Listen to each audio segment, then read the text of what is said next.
Boa tarde, meu nome é André. A gente vai estar falando aqui hoje, vai estar começando a falar sobre Entity Discovery and Typing. Neste capítulo, o autor apresenta métodos para preencher uma knowledge base, né, uma base de conhecimento com entidades e classes e explorando textos e fontes de dados semi-estruturadas. Com base nos insights do último capítulo, que o Casanova deu aula para a gente, sobre a coleta de fontes premium, esse capítulo ele estende o regime de entradas para a gente descobrir entidades e classes em páginas web e documentos de texto. Quando a gente faz essa extensão, isso geralmente produz uma saída mais ruidosa na forma de entidades duplicadas. Isso daí deve ser tratado no próximo capítulo em Canonization, né? Essas entidades duplicadas. A coleta de entidades e suas classes de fontes premium, ela geralmente é incompleta, quando o objetivo é que a gente cubra totalmente um determinado domínio, como, por exemplo, música, saúde, e associar todas as entidades às suas classes relevantes. Aqui a gente tem um exemplo ali, os músicos menos proeminentes, menos conhecidos, músicas em si que são menos conhecidas, elas geralmente não vão ser preenchidas quando a gente varre essas bases premium. Um outro exemplo também é instrumentistas canhotos de violoncelo também, uma coisa geralmente não vai ser preenchida. E esse capítulo ele apresenta um conjunto de métodos para extrair automaticamente essas entidades e classes adicionais de fontes como páginas web e documentos de texto. Ao abordar essa tarefa, normalmente a gente aproveita que as fontes premium já forneceu para a gente algo como uma espinha dorsal já pré-preenchida com entidades proeminentes, mais conhecidas, e isso nos leva a várias discovery tasks, tarefas de descoberta. A primeira delas, que o autor cita, é dada uma classe T, um conjunto, né, dada a classe T contendo um conjunto de entidades encontrar mais entidades para T que ainda não estão em dado uma entidade e, e as classes associadas a ela T, encontrar mais classes para essa entidade ainda não capturadas em T. A terceira task seria, dado uma entidade com nomes conhecidos, encontrar nomes adicionais para essa entidade, como acrônimos, que são nomes pequenos, reduzidos, e apelidos, nicknames aí. Isso geralmente é conhecido como Alias Name Discovery. E por último, a gente tem, dado uma classe T, com nomes conhecidos, encontrar nomes adicionais para essa classe T. E isso aí geralmente é conhecido como Paraphrase Discovery. O primeiro método proposto pelo autor para a extração dessas entidades e classes é a detecção de entidade baseada em dicionário. Um ponto importante para todas as tarefas de descoberta é sempre detectar menções de entidades que já são conhecidas em páginas da web e documentos de texto. Essas menções não necessariamente elas assumem a forma de um nome completo de uma entidade, como que a gente pega nas bases premium, no caso. Nesse exemplo que a gente tem ali mesmo, Apple co-founder Jobs gave an impressive demo of the new iPhone. Jobs, ele provavelmente não vai estar na base premium, mas a gente consegue associar ele com o Steve Jobs. Essa é a intenção.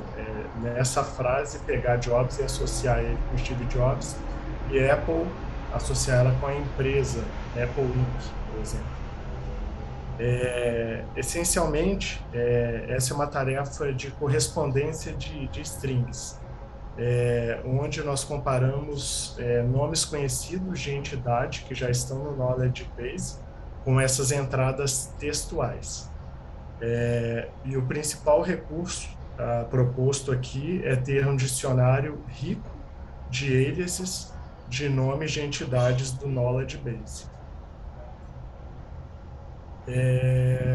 Mas para nós termos um dicionário, nós precisamos ter um bom dicionário.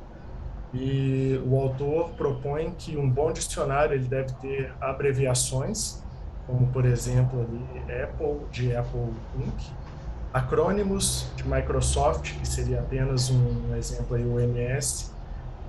Temos também os apelidos, aí, ou nomes de palco, né, de artista. O Bob Dylan, que o nome dele real é Robert Zimmerman. Temos também títulos e funções, aí, CEO Jobs, Presidente Obama, e também regras para derivar nomes abreviados. No caso, Mrs. Y, aí, Y, para mulheres com o sobrenome Y, no caso, aí, por exemplo. Onde nós conseguimos esses dicionários? Basicamente, nós temos que construir esses dicionários. E a abordagem mais fácil é explorar o redirecionamento de fontes premium e hiperlinks.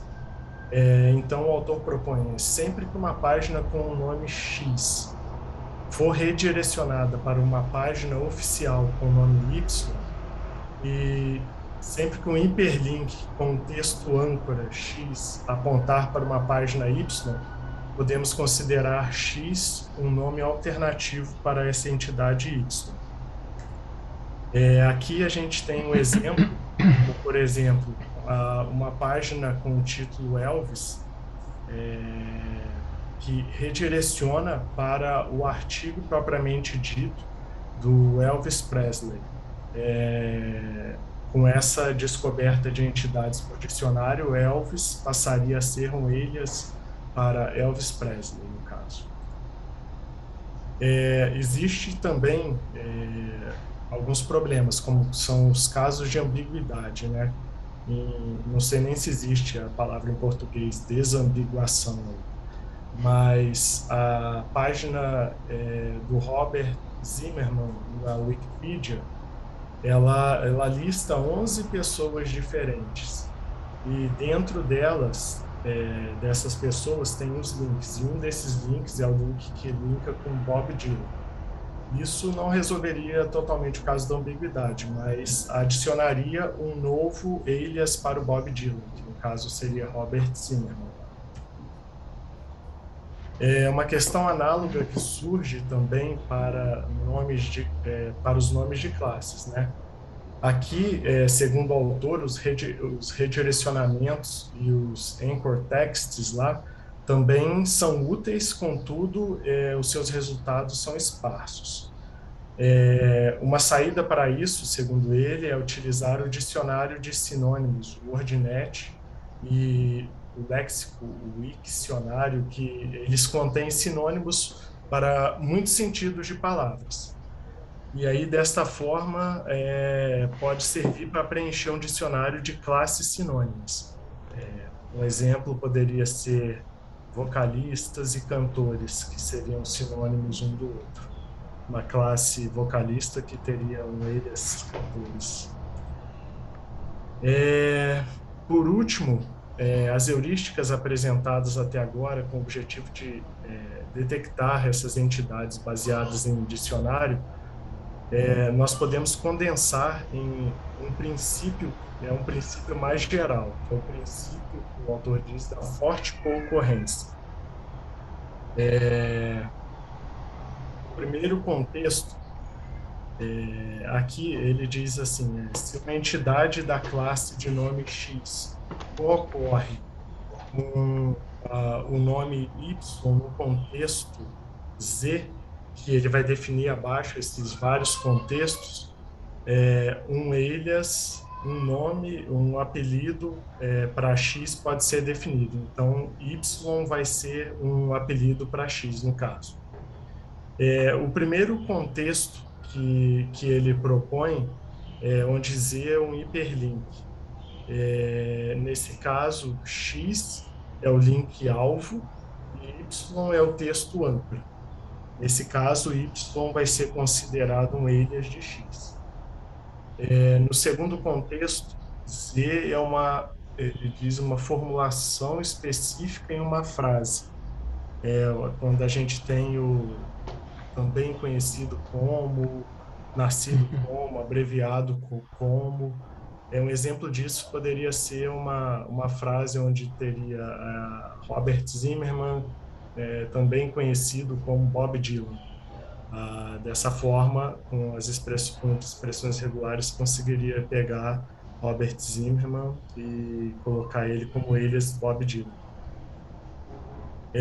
O próximo, o terceiro contexto que é proposto, Z é um par de consulta-clique. Isso daí é observado geralmente em mecanismo de pesquisa. E o proposto é X é a consulta e Y é um resultado que é clicado. E um exemplo disso é quanto mais pessoas pesquisarem, por exemplo, Apple, clicam no link da Wikipedia que leva para a página Apple Inc., faz com que Apple seja um alias para Apple Inc. E, por último, no último contexto proposto, Z é a ocorrência em documentos sobre Y. Segundo o autor, existe um risco de falsos positivos nesse caso, contudo, pode valer a pena para conseguir capturar nomes bem pequenos e siglas de produtos. Bom, Você quer que eu vou passando ou você passa, Matheus? você vai passando para mim, por favor? Vou sim. Então, a gente também tem a questão, né, da gente querer descobrir dada mais entidades de uma classe, ou mais classes dada uma entidade, e uma maneira considerável de achar isso, né, é através de alguns padrões pré-especificados. Um exemplo disso são os Hist patterns, que é um caso especial do que o André acabou de falar, né, do princípio de forte concorrência. Então, por exemplo, no exemplo singers such as Bob Dylan, Elvis Presley e Frank Sinatra, isso vai sugerir para a gente que o Dylan, o Presley e o Sinatra, eles vão pertencer, vão ser instâncias da classe singers. Bom, isso pode acabar ocorrendo de diferentes maneiras, né? Eu até coloquei uns exemplos abaixo. Singers like Bob Dylan vai indicar para a gente, né, que o Dylan é uma entidade de uma classe X, que seria a classe singers. Bob Dylan and other singers também, da mesma maneira, diria para a gente que o Bob Dylan vai ser uma entidade da classe singers. Singers include Bob Dylan, vai dizer a mesma coisa para a gente. E a gente consegue tratar isso de maneira genérica, né? Então, que a gente conseguisse basicamente substituir. O Bob Dylan seria uma entidade qualquer e o Singers seria uma classe qualquer. E isso não se restringe somente a descobrir entidades e classes, né? A gente pode também descobrir subclasses dada uma classe. Então, quando a gente diz que singers including rappers, seria o mesmo cenário, só que na realidade rappers ele não seria uma entidade da classe singers, seria uma subclasse da classe singers. Isso, de certa forma, a gente consegue perceber que na realidade o padrão que a gente está vendo aqui, né, ele não vai dizer para a gente, de fato, o que é uma entidade e o que é uma classe. Na realidade, tem técnicas específicas para a gente aplicar isso e descobrir, de fato, o que é uma entidade e o que é uma classe. Por exemplo, né, em textos em inglês, palavras que começam com letra maiúscula costumam ser entidades. enquanto substantivos comuns, no plural, costumam ser nomes de classe, né? Então, nesse cenário, a gente consegue ver que singer seria uma classe e o Bob Dylan seria uma entidade. E outra opção que também tem, né, para descobrir isso seria, por exemplo, usar os dicionários, né, que o André mencionou antes, para tentar fazer esse reconhecimento de identidades. Pode passar, por favor. Bom, como o André tinha comentado antes, a gente pode também descobrir entidades através de conteúdos semi-estruturados na web. Por exemplo, listas ou tabelas. Eu coloquei um exemplo aqui, que é uma tabela simples. Imagina que a gente tenha uma tabela que a coluna denota o tipo singers, né? Então, isso seria fazer referência à classe singers, e as linhas dessa tabela, elas seriam entidades dessa classe. Bom, porém, isso pode levar a gente para algumas observações erradas, né? Pode passar, por exemplo, quando a gente diz protest songs against war like Universal Soldier, isso levaria para, se a gente usasse o mesmo padrão que a gente estava comentando, né? A gente diria que Universal Soldier seria uma instância da classe Wars, o que estaria incorreto. E da mesma maneira, se a gente tivesse uma tabela que fala sobre os ganhadores de Oscar, a gente poderia, na mesma coluna, ter ocorrências de filmes ou de atores. Então, a gente teria que ter alguma maneira de lidar com isso. Eu vou falar um pouquinho mais à frente. Pode passar, por favor. Uma ideia, talvez, para a gente começar a diminuir esses falsos positivos, né, esses problemas, são os padrões multi-ancorados, que eles acabam tornando as coisas mais robustas, de certa forma. Se a gente tivesse afirmação só singers such as Elvis Presley, não teria força suficiente, né, não teria evidência suficiente para dizer que o Elvis Presley, de fato, é um cantor. Agora, se a gente tem uma frase que diz que singers such as Elvis Presley and Frank Sinatra, e a gente sabe que Frank Sinatra já é um cantor, então a gente tem evidência suficiente para afirmar que o Elvis Presley também é um cantor. Então a gente, na realidade, consegue reafirmar as coisas, dado um conhecimento que a gente já tem antes. Pode passar, por favor. E da mesma maneira, isso pode ser aplicado ao cenário de dados semi-estruturados, né? Na questão da tabela, por exemplo. Se a gente tivesse uma tabela com os ganhadores do Oscar, e a gente está tentando descobrir ali, né, na realidade, que, por exemplo, Godfather, o que ele é? O que Godfather é? A gente pode assumir que, tipo, se eu estou numa tabela e as linhas dessa coluna têm determinado número de filmes, eu poderia afirmar que, então, essa entidade que eu estou tentando descobrir é um filme também. Nesse exemplo que eu botei, vamos supor que a gente precisa assumir que tenham pelo menos 2 outros filmes. Eu estou olhando para Godfather, se eu já sei que Parasite e La La Land são filmes, então eu poderia aprender também descobrir que Godfather seria um filme. Mas, de certa forma, isso ainda pode acabar levando a gente para falhas. Entretanto, isso, de certa forma, é fácil de implementar e a gente consegue tirar algumas coisas boas disso também. Tem um valor prático, de certa forma. Pode passar, por favor. Bom, falando agora sobre o princípio da dualidade de afirmações e padrões, na realidade, quando afirmações corretas sobre uma determinada entidade, né? Por exemplo, a determinada entidade pertence a uma classe Y, ocorrem com frequência com um determinado padrão P, então, normalmente, esse padrão P pode ser um bom padrão para derivar novas afirmações desse tipo. E se essas afirmações sobre essas entidades X ocorrem frequentemente com um bom padrão P, então a gente sabe de fato então que esse padrão, essa afirmação, ela está correta.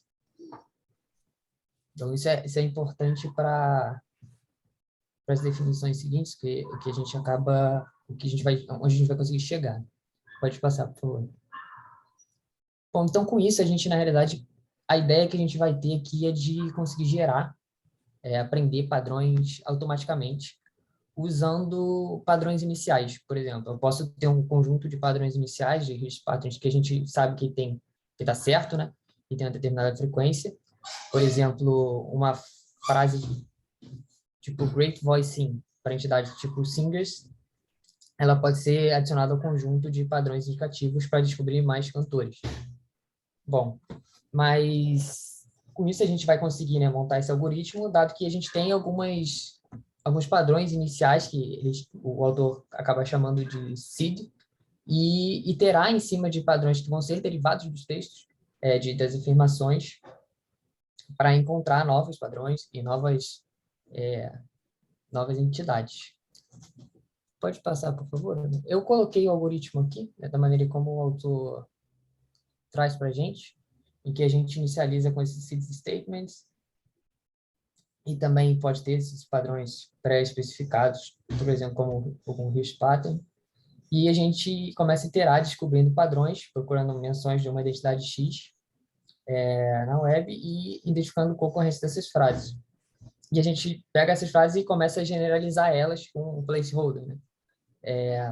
E começa a analisar a frequência desses padrões para incluir eles como padrões frequentes para o que a gente está descobrindo. E depois fazer uma expansão de afirmações, procurar mais ocorrências e descobrindo novas afirmações.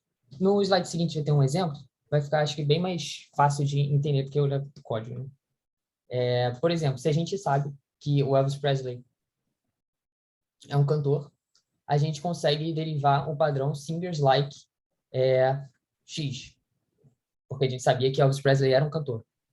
Com isso, a gente consegue descobrir uma nova afirmação.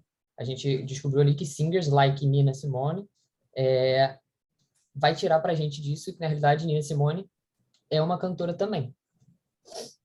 Descobrindo que Nina Simone é uma cantora de fato, a gente consegue descobrir um novo padrão também. Na cada afirmação Nina Simone's vocal performance was amazing, a gente tira aqui placeholder vocals performance, indica para a gente um novo padrão para descobrir entidades da classe singers. Com isso, a gente descobre outras sentenças, por exemplo, Amy Winehouse vocal performance won a Grammy, a gente aprende que Amy Winehouse é uma cantora, porque a gente descobriu que o vocals performance era um padrão para descobrir novos cantores. Mas da mesma maneira, a gente descobre que Queen é uma nova entidade para cantores, dado a sentença Queen's vocal performance lead by Freddie Mercury. E a gente começa a ver que começa a ter alguns problemas, né? Porque na verdade Queen não é um cantor. Aí a gente vai seguindo, no final também ele descobre o novo padrão voice off e acaba descobrindo que the great voice of Donald Trump got loud and angry, diz pra gente que o Donald Trump é um cantor. Então, acaba que a gente tem algumas limitações desse algoritmo que vão ter que ser tratadas de certa forma. Pode passar, por favor, André. São 3 limitações que o autor cita. A primeira delas, na realidade, são padrões que são muito específicos. Por exemplo, X and her chansons vai aplicar especificamente só para cantoras do sexo feminino, né? Mas, de certa forma, a gente consegue tratar isso e substituir alguns pedaços desses padrões por expressões regulares, o que já solucionaria, né? Por exemplo, o que está ali ao lado seria a substituição, então a gente conseguiria aplicar o mesmo padrão tanto para cantores quanto para cantoras. Outra coisa que a gente pode fazer também por exemplo, X, Great Voice, a gente pode generalizar isso também, né? A Great Voice não necessariamente pode ser Great Voice, pode ser Angry Voice, Haunting Voice, pode ter outros adjetivos que se encaixariam para descobrir novos cantores também. Então, uma opção é generalizar nesse caminho também. A segunda limitação que o autor menciona são as iterações, que na realidade o loop ele pode acabar rodando para sempre. E conforme ele vai rodando, a precisão vai degradando. E a gente precisa ter, na realidade, para solucionar esse problema, um critério de parada. E por último, que é o problema que o autor acaba tratando mais nesse capítulo, que é a questão dos falsos positivos e a diluição de padrões, né? Por exemplo, o ganhador do Grammy ele pode aplicar tanto para bandas quanto para filmes, né? Então a gente pode ficar ter essa ambiguidade. E Great Voice a gente viu, né, que a gente achou tanto músicos quanto, por exemplo, Donald Trump, né, um político. Então, a questão é como é que a gente consegue tratar essas questões ambíguas, esses falsos positivos. Bom, ele fala sobre duas técnicas para a gente mitigar esses problemas. A primeira delas eu coloquei aqui, mas é o que é tratado no capítulo 6, então não vai entrar a fundo, vamos falar sobre.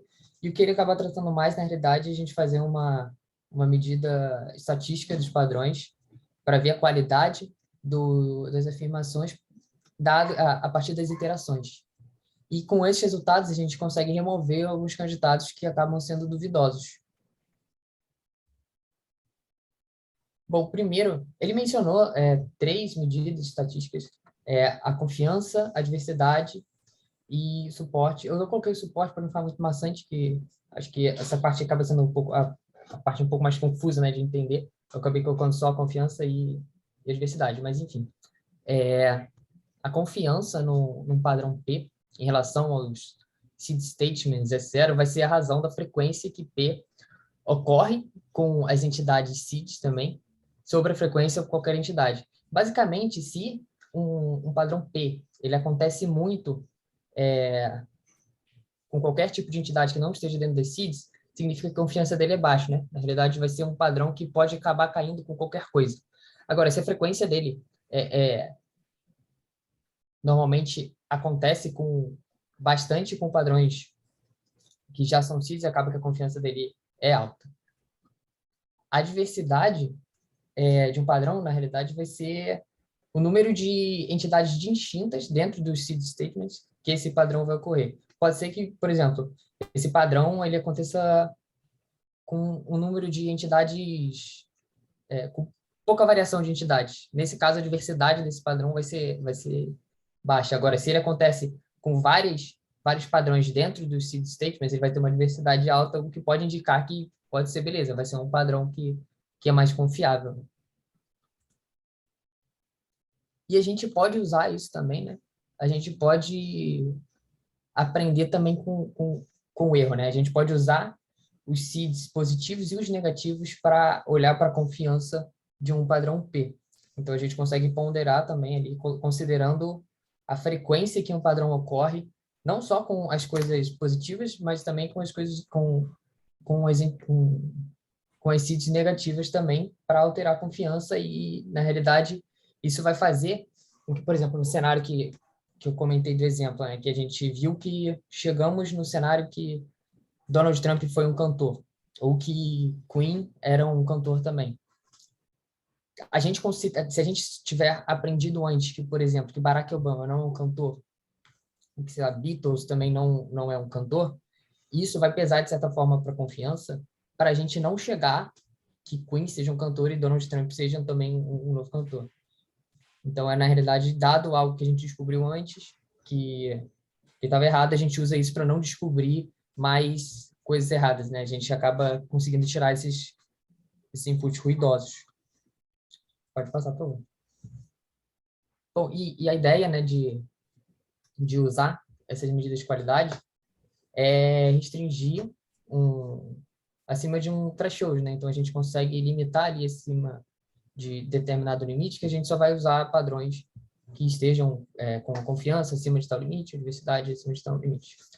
E a gente consegue trazer também essas medidas para as afirmações, não só para os padrões. Então, a gente consegue avaliar também se as afirmações, a diversidade dessas informações e também a confiança dessas afirmações.